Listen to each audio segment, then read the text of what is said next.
My dad, he was 6'10", about 250 pounds, so he was a big man, but he was gentle giant, very quiet for the most part. If you know, he would tell a joke here and there, but the township loved him because he was pretty much at every call. Everybody in the township knew him because of his size and how gentle he was. And to the family, he meant the world to us. He was always there when I needed him. He would be on a fire call, and I'd call him, and he's directing traffic. Where's the fire? I hear whistles. Where's the fire? But he was a wonderful man. I couldn't have asked for a better father. We scared the hell out of me. Okay, just telling you that. The first time I met him, we were going out. She was getting dressed. I'm sitting on the couch. She yells down, "Paul, that's my dad, John." You know, the first time you're meeting a parent, right? Stood up. Here comes this guy through the door and ducked, and I went, "Oh, shoot. This isn't going to end well." Great guy. I mean, he really was. Now, I didn't get a chance to run with the fire department with him. And after the memorial and everything, I had joined the fire police. And basically, it was in honor of him. He's a great guy. Like she said, he was quiet. You never knew if he was happy, sad, mad, glad. Never really heard the guy swear until one day I pissed him off. I kept telling him he was doing something wrong. And he told me a couple of choice words, and I walked up and I said, "Your dad's gonna kill me, I'm not." So after a little while, I walked back down, I looked at him, I says, "Are you okay?" And he says, didn't really say, just kind of looked like, yeah. So that was him. I mean, could go on and on, some of the stories from to tell you what my father-in-law was like. Being 6'10", 250, he really scared a lot of people. So if you want to hear a funny story, I'll tell you real quick when she knows this story. The first story I heard when I went to the fire police, I was on a call with another gentleman who was good friends with him. He says, "Let me tell you a funny story what your father-in-law did." He says, "Paul, we were right down over the hill there, as a matter of fact." And he says, there was a big trees down on top of the hill, and we had to block the whole road. And he says, this gentleman come down in his car, and he was just yelling. He needed to get through. What the hell's going on here? We need to get through there. Going on. He says, "Paul, your dad was over at the corner. He heard. He walked over." He said he put his arm on top of the guy's roof, bent down, went like this, looked around, and says, "Sir," he goes, "listen, let me tell you what's going on." He goes, real serious now, get in mind, this guy's huge, you know, no smiling, nothing. Spaceship landed up on top of the hill. We got to keep this place closed. You can't go up there. Butch, the gentleman who's telling me the story, he says, "Paul, this guy's face turned white." He says, "I am so sorry, I won't say nothing." He said, he turned around and left. He says, "Your father-in-law stood up, looked at everybody, we were laughing our butts off, and he just turned around and walked back down to the corner." No laughing, no smiling, just straight to the point, and that was the end of it. So, but I want to honor him and join. And I'm not in the same fire company he was.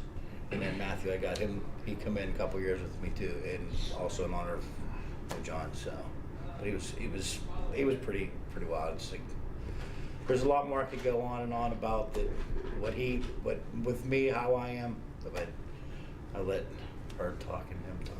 Yeah, I figured to get kicked out of that story. We still talk about it at the fire police, that story. We tell people that story. That's the biggest story of the fire police with that one. Well, growing up, I had two big inspirations in my life. My Uncle John and my cousin Bill. And my Uncle John died in 2004, and then my cousin Bill died in 2005. So growing up, them two in firefighting, hunting, fishing, you name it, I didn't get to actually, they were 14, and they were both gone, so I didn't really get to experience the rest of my life with them. But I get pictures of us, me holding a fire helmet and everything, and biggest inspiration ever. When I finally got to join, it was like the coolest thing ever, but it really sucked because I couldn't call them up and say, "Hey, I got in," or all these, when I go on fire calls or I just get out of a building, I can't call them and tell them what's going on and what happened. And it really sucks, but like my cousin Pat told me, she goes, "You don't have to worry about it because they're right there with you. They're guiding you every way."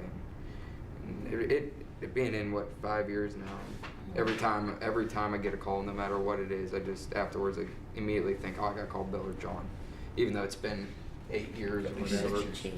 Yeah. Oh God, when I'd go over their house, the recliner would sit here, and there'd be a couch here, and the door led out onto the patio. My Uncle John sat in the same recliner the whole time, just sat there, didn't watching Walker, Texas Ranger or whatever.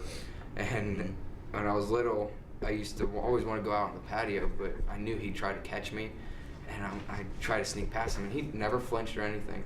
I'd go to run, he'd just grab me, snatch me one arm, and just pull me in and start tickling me. Well, one day she said, "You keep doing that, he's gonna throw up." Well, I did, a couple times.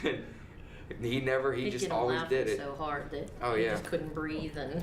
But he'd do that, and like she said, he was a very quiet person. But when he told a story, everybody stopped what they were doing. Even me, I'd find myself sitting cross-legged on the floor, just listening to every story he ever had. He was just a great guy. He's quiet, never spoke. He would just sit there in the corner and watch TV. He's a very quiet guy. That's it. Drink his beer and eat his ice cream together. Drink beer and eat ice cream. Because his birthday parties, he would be, having a piece of birthday cake and out of ice cream, and he wasn't a drinker, but he'd have a beer at family, and he would be eating cake and eating ice cream and drink beer. Never bothered him. That is a horrible. Never bothered him. They used to get on it like, what are you doing? Everybody else did. Yeah. Then he put ketchup on steak, and I go, I don't want him for that too. Like, you know what? Next time I make steaks, I'm buying you the cheap one because you put ketchup on it. Ruin it. Like, okay, that's it. Yeah. And when he told a story, he told a story. Yeah. He knew how to tell it. Some of the stories he told me, I laugh to this day. Back then, I was like, that's pretty cool. But now that I think about it, I'm like, wow, that's actually pretty funny. Pretty funny. I was too young to realize what all they did and everything. But, He meant quite a lot, I believe. He did more with the fire police, the Ross Township Fire Police. He was, like I said, a firefighter. He was president, I believe, at one point of Brenckle. He was a lifetime member. But fire police was more where his heart was because he was one of the original founders back in 1978. He actually physically built the fire police building that they currently have, the station. To them, he meant everything. He was president for 24 years. And when he passed away, it was funny because the gentleman that's president now, who was one of his best friends, he started out as president, and then my dad one day took over and never gave it back, and he just ended up, taking over after my father died. But they have a beautiful picture of him that's lit constantly in the fire police building. They named the station after him in 2005. So it's the John Brenckle Memorial Hall, which is awesome. What John did is pretty much unlike any other fire police unit you'll ever find. We are actually our own station. We are 8 companies, fire police combined into one station. We're chartered as a station where we run with all 8 of our fire companies. And John was the person who instrumented all this. So as when you said founder, he didn't found the fire police. He found the way we do it. And I never knew nothing about it. And the more I learned about what he did, it was like, there's nobody probably that would ever find a guy that put the dedication that he did into what he did. I don't think you'd ever find one like it. I didn't mean to interrupt you. That's fine. As I say, as far as founding, because some people who might see, like, what do you mean he found the fire police? The way we run our fire police in Ross, I mean, we have our own station, our own number, we have our own radio channel, we have our own vehicles, and that's all because of John. That's what he did. He founded the Ross Township Fire Police. So to see what he did, I mean, it's just like, it's unbelievable what we run from then 78 when it originally started to 95 when they built the fire police building. 96 when it was built, to see what he did. And then everything we still do now is basically, just this more likely would have been his vision as we keep going. So He was just a very kind and gentle person. Like I said, his size threw people off, and he was just an absolutely wonderful person. He was my hero as far as I'm concerned. Just a tremendous, tremendous man. And I couldn't have asked for a better person to be my father.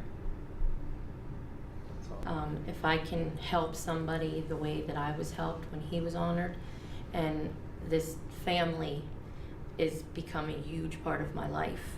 I have so many great friends that I keep in touch with all year, and you know, my mother just passed away a few months ago, and a lot of them lent a hand, you know, in support. So to me, you know, they're part of my family, and I enjoy. It sounds odd, but I enjoy coming back to see them, but also to help the new families, you know, because I know they're scared, and you have that, you know, what's this going to be like? And at least if I can be there for one person to give them a hug or lend a hand, I'm happy.